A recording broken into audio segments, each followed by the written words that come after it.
Hello indie game fans, here's a set of fascinating and promising upcoming games with unique ideas, so let's begin with Rack and Slay, a roguelike billets title of all things, combining the time-tested tradition of getting balls into holes with a more classic dungeon crawling experience in which you need to destroy enemy monster balls by knocking them into traps or into holes. There are roguelite style in-run upgrades and items which drastically change up the game, being a clever take on this kind of game. This next title is from the developer of Instruments of Destruction and the still in development Rhythm Storm, which is a bullet heaven title in which DodgeBomb similarly retains the insane particle effects and physics of Rhythm Storm, but with a different color palette and style of game. It is an arcade high-score chaser in which you are dodging and weaving your way through swarms of enemies, triggering bombs strategically to take out a chunk of them to create your escape routes, and looks fantastic. This video is brought to you by Lords of Nysera, a fantastic looking turn-based tactics RPG that is inspired by classics such as Fire Emblem 4, Shining Force and Final Fantasy Tactics, with a dose of Dungeons and Dragons for good measure as well. It is set in a classic medieval fantasy world in which warring factions battle for control, where a brutal rebellion is sweeping across the nation and your actions and choices will determine its fate. First things first, I, of course, love the look of this, having some amazing sprite work and character designs, which, while minimalist, are exactly like the classic tactics games that I fell in love with all those many years ago. However, there are some interesting twists and more modern additions worth mentioning, such as 12 different types of elemental magic in addition to various unit types and weapons, environmental interactions such as being able to freeze a river to create a crossing, an aerial warfare system in which flying units can take to the skies, which is its own separate battlefield, actual stealth combat which gives you an advantage, as well as terrain, height, structures and siege weapons despite the 2D view. Since, for example, castle walls will prevent units standing on top from being attacked by melee weapons. Additionally, characters are morally grey, and there's a narrative threats system for each companion character, divine artifacts, arcane bloodlines, crafting, research, lighting, fog of war, and so much more, being a must-get for tactics fans, so support their Kickstarter via the link in the description below.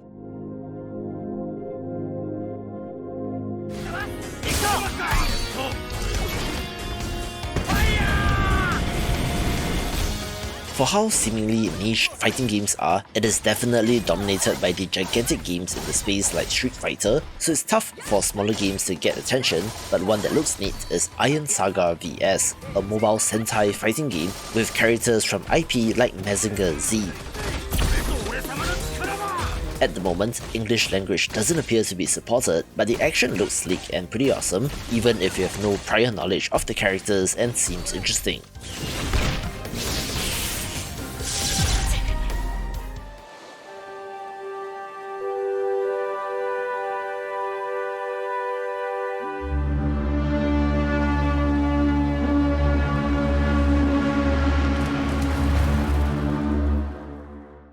This next title got funded in 90 minutes, which is pretty amazing, but it did have a relatively modest goal of $5,000, in which Echoes of the Plum Grove is a farming simulation role-playing game in the vein of games like Stardew Valley, in which after a shipwreck, you find yourself on a new island and have to start life anew. As is farming sim tradition, you get a plot of land and a little shack, going to work on building a farm, getting to meet and befriend the locals with fishing, crafting, cooking and more. However, while it touts itself as a cozy game, there appears to be more hardcore survival elements, since the game does warn you about your lineage ending if you do not prepare well for winter, with death treating all characters equally, which includes NPCs, so it does have a twist on the formula. I'm not a huge fan of the art style, but it is adorable, so check it out for stretch goals and rewards. Also, I do have to note that it's a little bit weird since it is slated for release in February next year and has been in development since 2018, with the campaign being created by the publisher and might be some sort of pre-order equivalent or attempt at getting a more dedicated pool of beta testers for feedback, rather than a true Kickstarter, so it's just something to note in the larger scheme of things.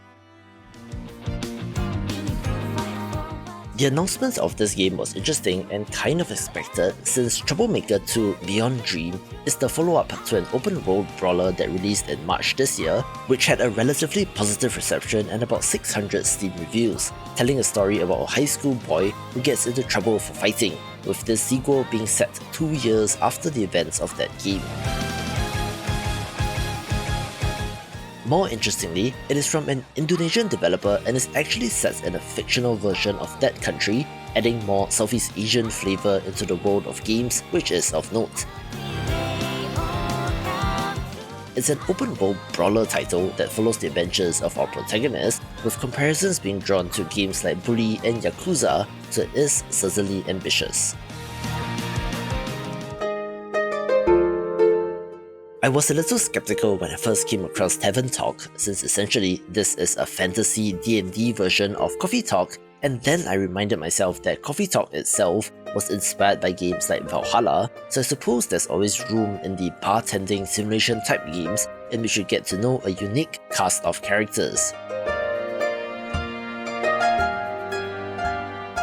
You are brewing and mixing magical concoctions and serving it to your patrons, with some of these drinks that will alter their destiny forever. The style of storytelling in these games is always interesting since you get that second-hand knowledge and have to piece the narrative together, and has raised almost 6 times their target as of recording.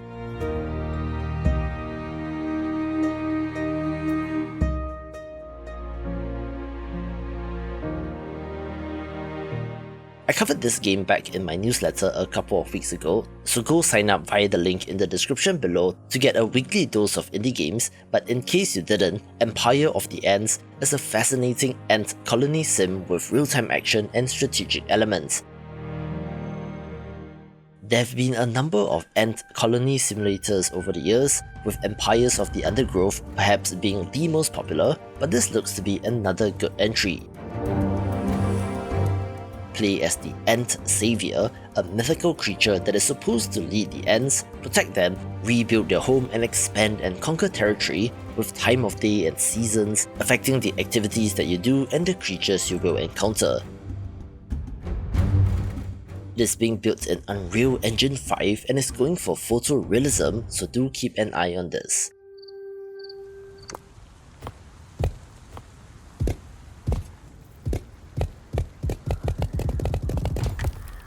Yeah?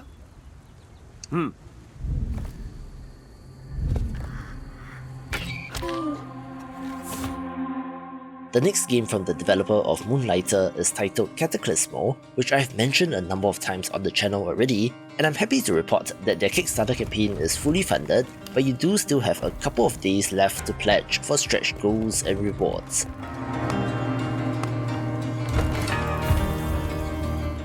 I would describe this as a They Are Billions-like, but on a more micro scale, since you're constructing strongholds and fortresses piece by piece Lego style, which affects the effectiveness of your troops in defense. Set in an apocalyptic world in which horrors lurk in the night, lead a party of warriors to gradually push out your borders and reclaim territory piece by piece, looking pretty awesome and worth supporting.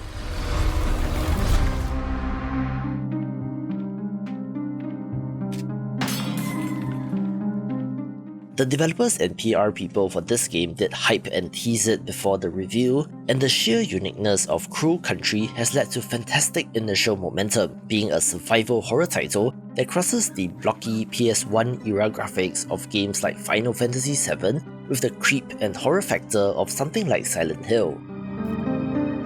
Cruel Country is the name of a theme park in rural Atlanta, Georgia, where the owner, Edward Crow, has disappeared and has not been heard from since he shut down the park, and our heroine ventures into this area in search of him.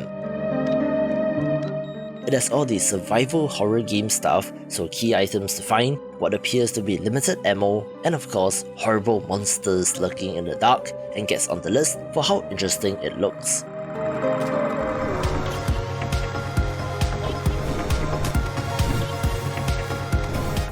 I came across this game on Twitter, which, while starring cars, is not a racing game, but rather is a 3D platformer and exploration game. and we should take control of various toy cars and pocket wheels and explore a house filled with objectives. Although of course there's the occasional race as well, with a fantastic art style and looks awesome, with a look at more upcoming games in this video.